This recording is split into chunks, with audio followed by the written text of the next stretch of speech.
School में पढ़ते हैं ये आर्य कौन है, कहाँ से आए, क्या होते हैं, कौन होते हैं, क्या इनका उद्देश्य होता है, ये सनातन धर्म से अलग होते हैं या यही सनातनी होते हैं। आइए थोड़ा सा इन बातों पर विचार करते हैं। घटना लगभग आज से 28 वर्ष पहले की है और मैं भी स्कूल में था। तो मुझे स्कूल में किसी ने बताया कि इस संसार में केवल अपना ही देश ऐसा है जिसके 4 नाम। कितने नाम? इस देश के 4 नाम हैं और इस संसार में कोई ऐसा देश नहीं है जिसके 4। मैं भी बालक था, बड़ी खुशी हुई, बड़ी प्रसन्नता हुई और आकर के सबको बता रहा था, आपको पता है अपने देश के कितने नाम हैं? पूछ रहा था। अच्छा, आप में से किस किस को पता है देश के 4 नाम कौन कौन से हैं? आप में से किस किस को पता है कि देश के 4 नाम यही हैं? किस किस को पता है? गलत बताओगे कोई बात नहीं, हाँ आप बताना चाहिए, बताना, बोलो। भारत, इंडिया, हिंदुस्तान और हाँ, भारत, इंडिया, हिंदुस्तान, 3 तो हो गए और चौथा कौन सा? अच्छा बैठिए। 4 नाम हुए। इन्होंने कहा है भारत, हिंदुस्तान, इंडिया और चौथा आर्यवर्त। इस बात की मुझे बहुत प्रसन्नता थी, आपको भी प्रसन्नता होगी, है कि नहीं भाई? पूरे संसार में हमारा देश है जिसके 4 नाम हो, ये बताइए हमारे लिए सम्मान का विषय है या अपमान का? सम्मान होना चाहिए कि नहीं होना चाहिए? आज आप किसी को जाकर के बताओगे कि नहीं बताओगे कि देश के 4 नाम है ना? अच्छा, एक बात बताओ, देश का पहला नाम क्या है? हैं? पहला नाम क्या बताया? भारत नाम पहला है। हैं? आर्यवर्त। देश का पहला नाम क्या है? और देश का दूसरा नाम क्या? दूसरा हिंदुस्तान। दूसरा क्या है? भारत। तीसरा हिंदुस्तान और चौथा। तो ये हमारे लिए पूरे गर्व की बात हो गई ना, है ना? बोलो। अच्छा, एक बात बताओ, एक व्यक्ति कहता है चलो ये जो हमारे देश के 3 नाम बदले गए, कितने नाम बदले गए हैं? मुख्य नाम क्या था? आर्यवर्त। ये नाम बदलना, आओ विचार करते हैं, गर्व की बात है कि अपमान की बात है? एक व्यक्ति कहता है यदि मैं ये काम न कर पाऊं तो मेरा नाम बदल देना। क्या कहता है? मैं ये काम न कर पाऊं तो मेरा नाम बदल देना, और यदि उसका नाम बदला जाए तो ये उसके लिए सम्मान की बात है कि अपमान की बात है? बोलो। उसके लिए अपमान की बात है क्योंकि वो कार्य कर ही नहीं पाया। तो नाम बदलना उसके लिए सम्मान की बात नहीं, उसके लिए।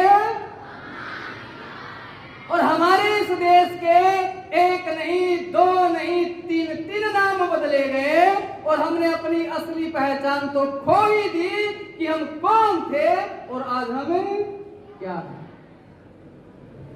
देश का नाम जब हम आर्य थे तो देश था आर्यवर्त। क्या था? आर्यवर्त नहीं, आर्यवर्त। क्या था? आर्यवर्त। हम कहलाए आर्य। हम क्या कहलाए? देश हुआ भारत, हम कहलाए भारतीय। हम क्या कहलाए? देश हुआ हिंदुस्तान, हम कहलाए हिंदू। और देश हुआ इंडिया तो हम क्या कहलाए? इंडिया। हम जो थे, जो हम हमारी असली पहचान थी, वो तो हमें पता ही नहीं, वो तो हमें पता ही नहीं। वेद कहता है कृण्वन्तो विश्वमार्यम। मैंने जो वेद का मंत्र शुरुआत में पढ़ा, कहता है पूरे विश्व को आर्य बनाओ। पूरे विश्व को आर्य कौन होते हैं? इसे कहते हैं आर्य। हिंदी में उसे श्रेष्ठ कहते हैं। हिंदी में क्या कहते हैं? व्यक्ति बहुत चरित्रवान होता है, सत्यवादी होता है, देशभक्त होता है, ईश्वर भक्त होता है, वेदानुयायी होता है, राष्ट्रभक्त होता है, उसे संस्कृत में कहते हैं आर्य। क्या कहते हैं? हिंदी में कहते हैं श्रेष्ठ। हिंदी में क्या कहते हैं? और इंग्लिश में कहते हैं उसे नोबलमैन। इंग्लिश में क्या बोलते हैं? तो हमारी जो असली पहचान, मेरा देश आर्यावर्त और हमें आर्य, वो तो हमने भुलाई दी। लोग कहते हैं ये आर्य है, बाहर से आए हैं। कहां से आए? ईरान से आए। ईरान वालों से पूछो, वो कहते हैं नहीं जी, उनका अलग ही मान्यता है। अच्छा ये बताओ, जो व्यक्ति बाहर से आते हैं, एक बात ध्यान से सुना, इस देश में कुछ लोग ऐसे हैं ना जो बाहर से आए हुए हैं। कौन है वो जो बाहर से आए हुए इस देश में? कौन है वो? हैं? अरे विदेशी तो हैं, पर वो हैं कौन? हैं? अंग्रेज। अरे अब की बात कर रहा हूं, जो भी हैं मुसलमान। और दूसरे ईसाई। दूसरे कौन? ईसाई। ये इसी देश के कि बाहर से आए हैं? अच्छा ये बताओ, जो इस देश के होते हैं तो उनके पूजनीय स्थल इसी देश में होंगे या बाहर होंगे? तो उनके नाम होंगे वो इसी देश की सभ्यता संस्कृति से मिलते होंगे या बाहर वाली से मिलते होंगे? जो बाहर से आए हैं उनके पूजा स्थल इसी देश के होंगे या बाहर होंगे? जो बाहर से आए हैं उनके नाम इसी देश के संस्कृति सभ्यता से मिलने वाले होंगे या बाहर वाले होंगे? समझाई बात? इस देश से आए मुसलमान, उनका पूजनीय स्थल कहाँ है? कहाँ है? कहाँ है? मक्का में। कहाँ है? मक्का में। क्या उनके नाम हमारे नामों से मिलते हैं? राम नहीं मिलेगा, रहीम मिलेगा। राम नहीं मिलेगा, रहीम मिलेगा। कृष्ण नहीं मिलेगा, करीम मिलेगा। उनके नाम हमसे मिलते हैं। आइयो ईसाइयों पर पूछते हैं, ईसाइयों का पूजनीय स्थल कहाँ है? कहाँ है? यरूशलेम। कहाँ है? क्या उनके नाम हमसे मिलते हैं? कोई डेविड है, कोई डेविड है, पता नहीं क्या क्या नाम इनके रखते हैं। होते कि नहीं होते? और आर्यों के नाम मिलेंगे, स्वामी जी धर्मदेव है, मेरा नाम अग्निदेव है। ऋषि, पहले ऋषि का नाम ही अग्नि और हमारा नाम भी अग्निदेव। ये प्रबुद्ध जी हैं। यहां सबके नाम ऋषियों पर मिलेंगे, महापुरुषों पर मिलेंगे।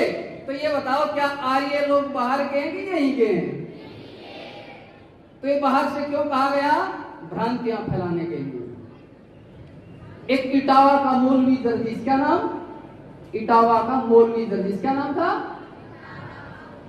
उत्तर प्रदेश में इटावा है, वहां का एक मौलवी जर्जिस। मैं उसकी एक स्पीच सुन रहा था और वो कहता है, अरे ओ हिंदुओं, क्या कहता है? अरे ओ हिंदुओं, अपने चारों वेद उठाओ, अपने 18 पुराण उठाओ, अपने शास्त्र उठाओ, रामायण उठाओ, महाभारत उठाओ, उपनिषद उठाओ, मुझे कहीं हिंदू शब्द दिखला दो, मैं तुम्हारे पांव पकड़ने को तैयार हूं। कहीं भी हिंदू शब्द, किसी भी शास्त्र में हिंदू शब्द, हिंदू शब्द कहां की देन है? गूगल पर सर्च कर लेना। आपको अरबी फारसी की डिक्शनरी में देख लेना, उसके अर्थ देख लेना। मैं मन से बोलना नहीं चाहता, उसके क्या अर्थ और वो क्या है। शब्द जगह क्या है? आर्य। शब्द जगह क्या है? महाभारत देखी है, हे आर्य पुत्र, सुना है संबोधन, हे आर्य पुत्र। रामायण देखी है, मैं आर्य स्त्री, आया कि नहीं आया? हम सब आर्य, हमारा राष्ट्र आर्यावर्त। आज हम अपनी पहचान खो करके और आर्य समाजियों को मानते, ये तो और ही प्रजाति है, ये तो और ही। अरे जिस चोटी के लिए लोग बोटी बोटी हो गए, आर्यों के आपको सिर पर चोटी मिलेगी और शरीर पर ये जो पवित्र जनेऊ मिलेगा। लेकिन लोग कहते हैं हम हिंदू। क्या का हिंदू? तू चोटी तेरे नहीं, जनेऊ तेरे नहीं, क्या हिंदू बने पड़े तू? अरे जिसके लिए जो पहचान थी, लोग ऊंचा पजामा नीचा कुर्ता, सिर पर गोल टोपी रखते हुए नहीं शर्माते, ऊंचे पजामे फंसाए रहते हैं। लेकिन हम अपनी चोटी जिसके पीछे वैज्ञानिकता है, यज्ञोपवीत जिसके पीछे वैज्ञानिकता है, उसको हमने छोड़ दिया है। अरे इस चोटी के लिए तो है ना वो लोग हुए हैं जिन्होंने पता नहीं कितने यज्ञोपवीत उतार करके पानी अग्नि में डालकर पानी गर्म करके स्नान किया, लेकिन फिर भी लोगों ने अपने धर्म को नहीं बदला। छोटा सा बालक, हकीकत तुम जैसा, उसको कहा बदल ले अपना धर्म, कहता नहीं, ये चोटी और जनेऊ नहीं उतरेंगे। और वो कहता है कि अरे ओ जल्लाद, अरे ओ जल्लाद, इतनी तो तेरी ताकत है कि तू सिर मेरा कटवा दे, लेकिन बहादुर तो तुझको तब जानो जब तू धर्म कटवा दे। धर्म नहीं छोड़ा, अपनी संस्कृति नहीं छोड़ी, अपना जीवन छोड़ दिया। लेकिन आज याद रखना, आर्य वही होता है जो सत्यवादी होता है, आर्य वही होता है जो देशभक्त होता है, आर्य वही होता है जो ईश्वर भक्त होता है, आर्य वही होता है जो दूसरे की माँ बहन को, अपनी माँ बहन को समान समझता है, दूसरे के धन को मिट्टी के समान समझता है, वही आर्य होता है।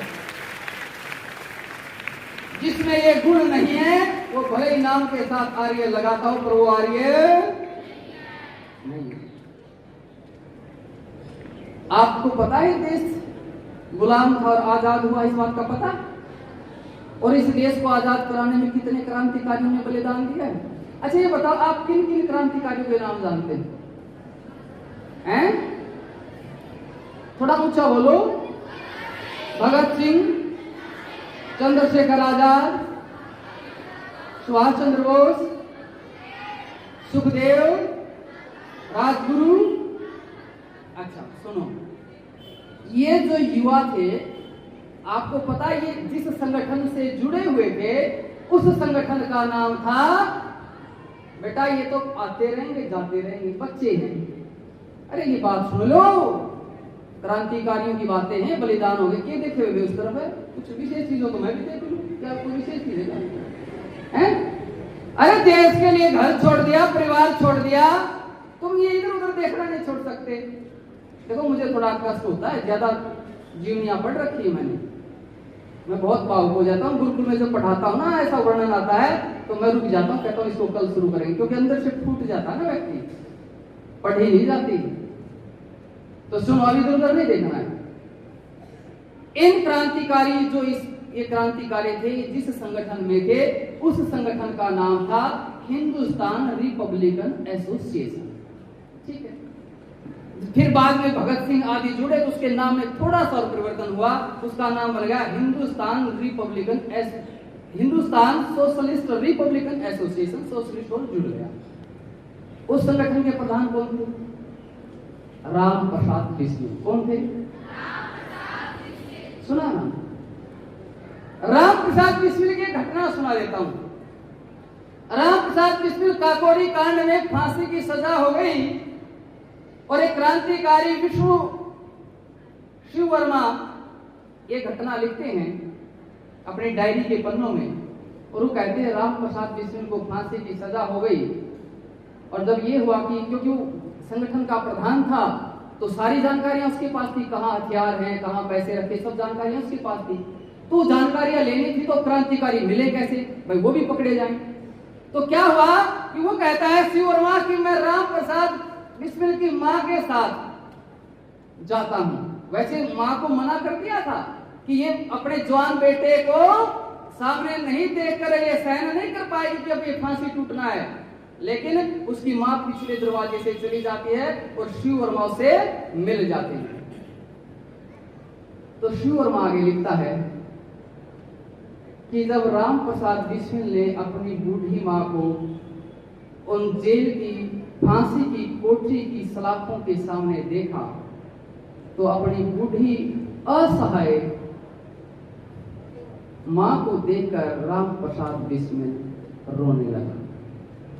क्रांतिकारी संगठन का प्रधान नेता अपनी बूढ़ी मां को जब कोठरी फांसी की कोठरी से बाहर देखता है तो राम प्रसाद बिस्मिल रोने लग जाता है। जब राम प्रसाद बिस्मिल को रोता हुआ देखती है तो माँ कहती है, अरे मैं तो सोचती थी मेरा बेटा इतना निडर है कि विदेशी सरकार इससे कांपती है, और मुझे क्या पता था कि मेरा बेटा इतना कर कि आज ये फांसी की कोठरी में मौत को देखकर डर रहा है। तो शिव वर्मा लिखता है कि जब मां के शब्द सुने तो राम प्रसाद बिस्मिल कहता है कि मां, ये डर के आंसू नहीं है, ये तेरे चरणों में मेरी श्रद्धा के आंसू है, मेरी श्रद्धा के आंसू है। वही राम प्रसाद बिस्मिल, वही राम प्रसाद बिस्मिल जब फांसी के लिए लेने के लिए आए तो दंड लगा रहा था, व्यायाम कर रहा था, 6:30 बजे फांसी का टाइम, एक्सरसाइज कर रहा है। अरे जिसे फांसी हो और वो दंड मारे, प्रैक्टिस करे, लोगों के तो बाल सफेद हो जाते हैं, अनिद्रा रोग हो जाता है। यहाँ मैं देख रहा हूँ किसकी नजरें बंदी हुई, कोई इधर उधर बातें कर रहा है। मुझे अच्छा नहीं लगता जब क्रांतिकारियों की बात हो। असल में तो जिस समय देश गुलाम था तभी लोगों को क्रांतिकारियों से कोई लेना देना नहीं था, अब तो देश आजाद है, अभी को क्या मतलब है। तो राम प्रसाद बिस्मिल जब फांसी की कोठरी में लेने के लिए आते, दंड लगा रहा है, तो पूछा, अरे क्या बात है बिस्मिल दंड लगा रहे हो? तो कहता है कि दुश्मन के तेज खंजर से मुझे डरना नहीं आता, बहुत मजबूत हूं मैं, समय के आगे मुझे झुकना नहीं आता। अमर है आत्मा मेरी विरोधी, ध्यान से सुन ले, भले ही फांसी पर चढ़ाते पीछे मुझे हटना नहीं आता। तो ये उनके विचार थे। तो पंडित राम प्रसाद बिस्मिल, उसकी जीवनी जरूर पढ़ना, खुद की लिखी हुई जीवनी, 3 दिन पहले लिखी फांसी से। पंडित राम प्रसाद बिस्मिल कहता है, अपनी जीवनी में लिखता है कि मेरे जीवन का जो तख्ता पलट हुआ है वो इस पुस्तक सत्यार्थ प्रकाश ने मेरे जीवन का तख्ता पलट दिया। किस पुस्तक ने? सत्यार्थ प्रकाश ने मेरे जीवन का तख्ता पलट दिया। ये वो पुस्तक है जिसके बारे में जब आप जीवनी पढ़ोगे, मेरा आजीवन कारावास, वीर सावरकर की जीवनी, मेरा आजीवन कारावास जरूर पढ़ना। वो लिखता है कि क्रांतिकारियों के प्रतिदिन सत्यार्थ प्रकाश पढ़ाया जाता था, प्रतिदिन सत्यार्थ प्रकाश पढ़ाया जाता था। ये वो पुस्तक है, ये वो पुस्तक है जो कुरान के खिलाफ नहीं बोल सकते। लोगों को भय रहता है कहीं हमारे खिलाफ फतवा जारी ना हो जाए। ये वो पुस्तक है जिसने कुरान की बखियां उधेड़ दी हैं, और आज भी ये पाकिस्तान में बैन है। पुस्तक पाकिस्तान में आज भी बैन है पुस्तक। यह वो पुस्तक है जब देश गुलामी काल में था, जब अंग्रेजों का शासन था, उनकी जो धर्म ग्रंथ जिसे बताते हैं बाइबल की बखियां उधेड़ दी इस पुस्तक में। ये वो पुस्तक है, ये वो पुस्तक है जो बताती है जन्म क्या है, मृत्यु क्या है, धर्म क्या है, अधर्म क्या है, ईश्वर क्या है, क्या शिक्षा देनी चाहिए। सब जानकारियां इस पुस्तक में, वेदों के, शास्त्रों के, उपनिषदों के प्रमाण लेकर के इस पुस्तक में बताया गया। और मैं आपको बता दूं, आर्य समाज कोई मत पंथ संप्रदाय, आर्य समाज एक संगठन है। यदि आर्य समाज कोई संप्रदाय होता तो ये बताओ, संप्रदाय का जो गुरुजी है तो अपनी पुस्तकों को आगे रखता कि नहीं रखता, है ना? अपनी पुस्तकें बांटते फिरते कि नहीं बांटते फिरते। तो आर्य समाज के जब नियम लिखे गए, क्या लिखे गए?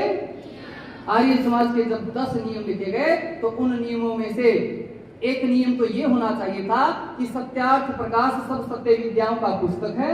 सत्यार्थ प्रकाश को पढ़ना पढ़ाना सब आर्यों का, पढ़ना पढ़ाना सुनना सुनाना सब आर्यों का परम धर्म है। ऐसा होना चाहिए कि नहीं होना चाहिए? एक खास पुस्तक है। लेकिन आर्य समाज कोई मत पंथ संप्रदाय नहीं है। आर्य समाज आगे रखता वेद को, आर्य समाज आगे रखता ऋषियों को, आर्य समाज आगे रखता शास्त्रों को। जब आर्य समाज के नियम लिखे गए तो एक नियम लिखा जाता है, वेद सब सत्य विद्याओं का पुस्तक है। वेद का पढ़ना पढ़ाना सुनना सुनाना सब आर्यों का परम धर्म है।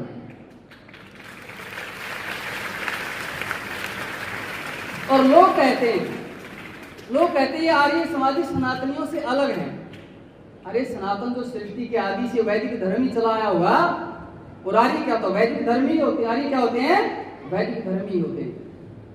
प्रिय विद्यार्थियों, जो हैदराबाद के निजाम ने सन 1939 में मंदिरों में घंटे बजाने बंद कर दिए, मंदिरों का निर्माण बंद कर दिया, यज्ञ हवनों पर रोक लगा दी, उस समय कोई आंदोलन करने वाला था तो आर्य समाज था। कौन था वो?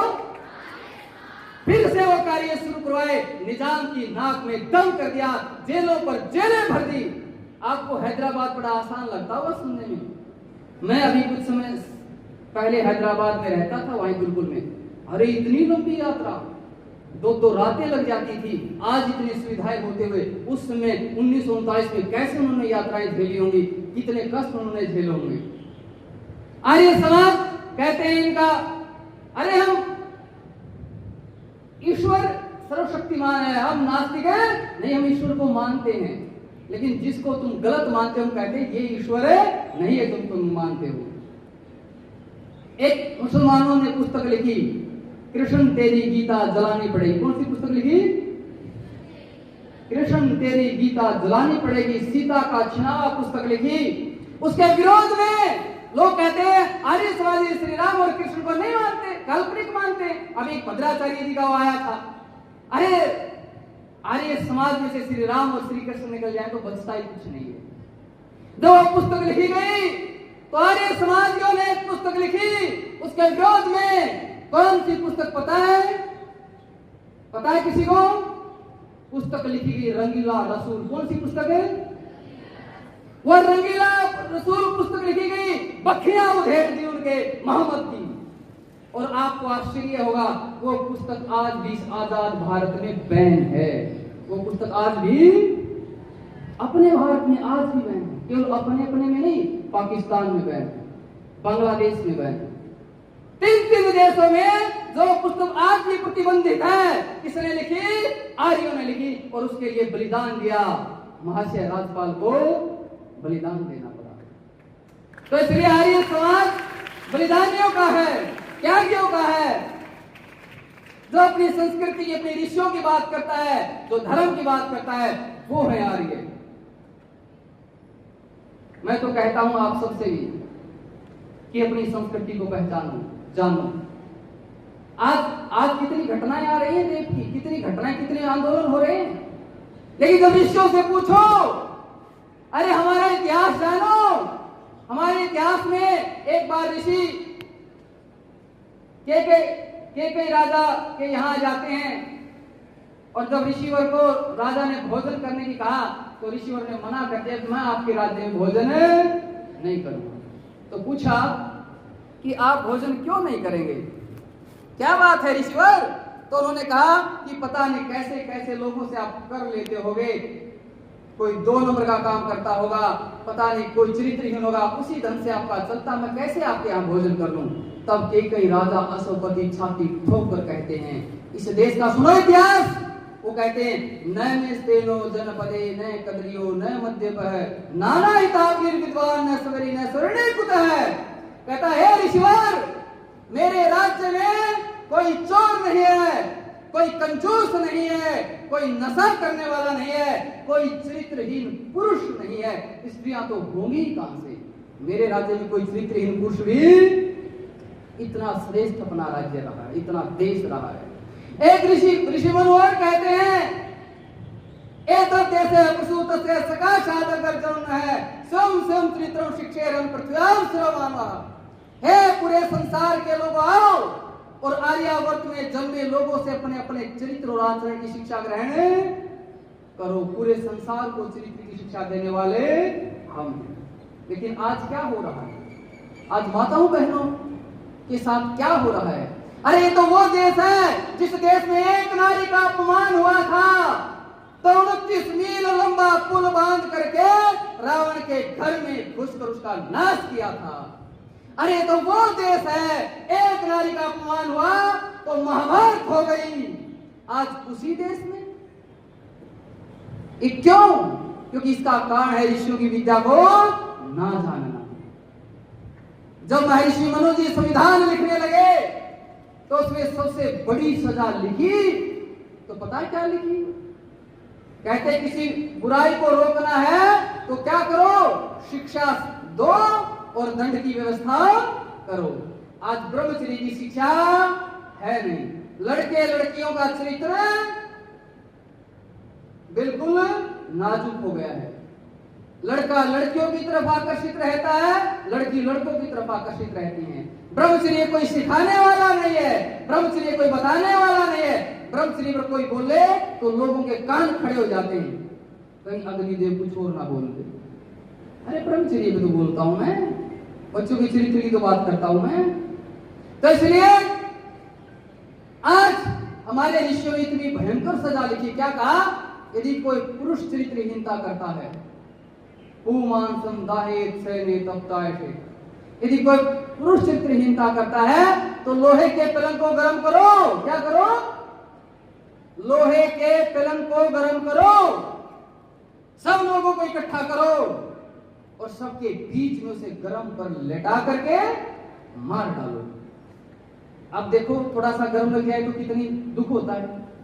वो परतें जल रही हैं, तड़प रहा है, लोच रहा है, बेचैन है और सब लोग उसे देखें कि इसने किसी प्राय स्त्री की तरफ गलत दृष्टि की है। कहते उसे लोहे के पलंग को गर्म करके उस पर लेटा करके उसे मार डालो।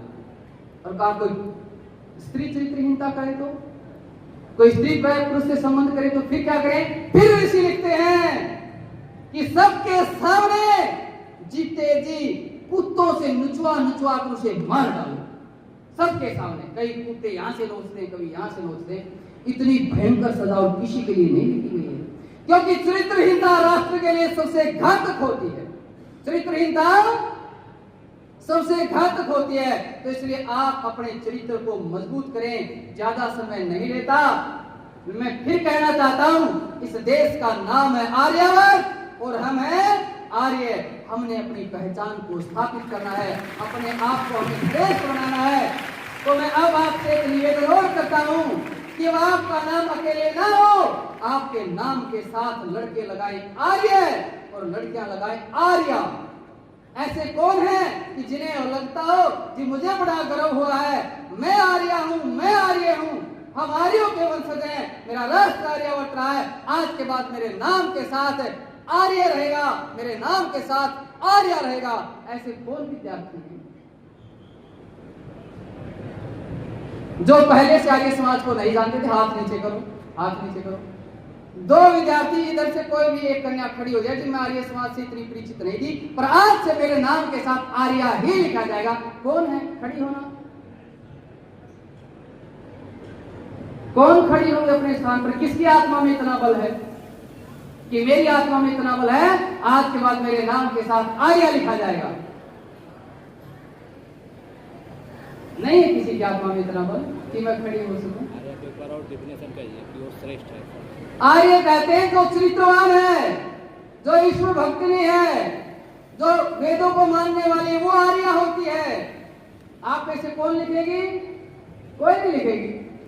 आ जाओ, लड़कों में कौन लिखेगा? एक लड़का खड़े आ जाए जल्दी से। कौन? आ जाओ जी, आप भी आ जाओ। और लड़का कोई खड़ा होना चाहता हो?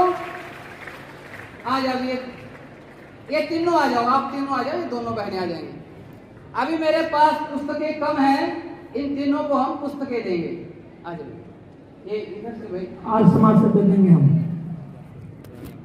हाँ कोई नहीं, मंच पे भी दे देते हैं। आ जाओ, आ जाओ, आ जाओ, आ जाओ, आ जाओ, आ जाओ। बाकी कह दिया प्रधान जी ने और आचार्य जी ने कि आर्य समाज से आप पुस्तकें ले लेना और सत्याग्रह प्रकाश को जरूर पढ़ना, ठीक है? लगे आप ये ले लेना, ठीक है?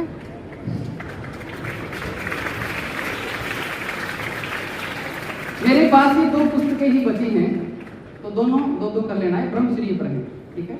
ये पढ़ना। तो बहुत बहुत धन्यवाद, क्योंकि परिवर्तन वाले कम ही लोग होते हैं, ठीक है ना? नहीं, ये फोटो ले रहे।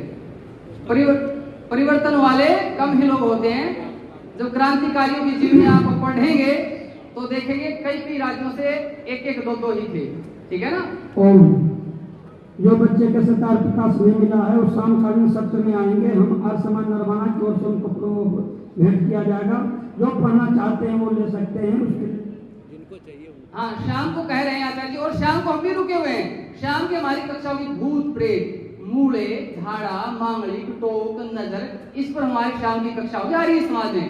तो आप भी अपने माता पिता के साथ, दादा दादी के साथ उस कार्यक्रम में आना और फिर बताएंगे तुम्हें ये भूत कैसे होते हैं, क्यों होते हैं, पूरे तार्किक ढंग से। ठीक है, मैं इन शब्दों के साथ अपनी वाणी को विराम देता हूँ। ठीक है, बहुत बहुत धन्यवाद। अपने क्रांतिकारियों के जीवन के उद्धार को बड़ी जोश के साथ प्रस्तुत किए हैं। कहा जाता है सर जाए तो जाए मेरा वैदिक धर्म में जाए।